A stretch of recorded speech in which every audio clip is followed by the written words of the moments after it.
1,200-ton cover of the reactor suddenly blasts into the air. Radioactive vapor releases uranium and graphite over hundreds of meters around the plant. From the gaping hole, a spray of fire charged with radioactive particles in fusion shoots 1,000 meters into the sky.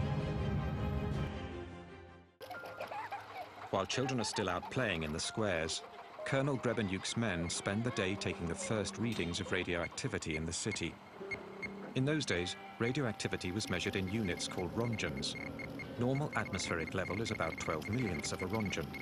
In Pripyat, by early afternoon, readings are already over 200 thousandths of a rongen. In other words, 15,000 times higher than usual.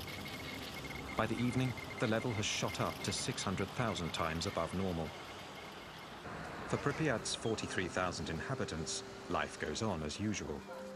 They know nothing of the disaster 3 kilometers away.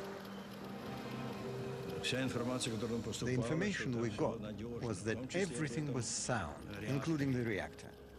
500,000 men will wage hand-to-hand combat with an invisible enemy.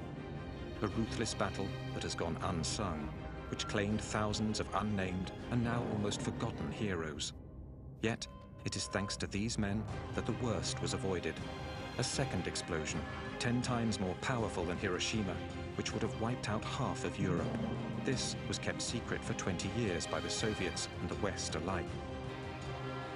I don't wish for anyone, not my friends or my enemies, to experience such a tragedy. No one deserves to live through what we did in Chernobyl.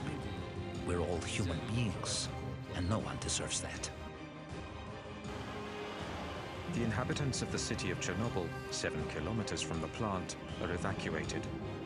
So are all the villages within a 30-kilometer radius around the plant.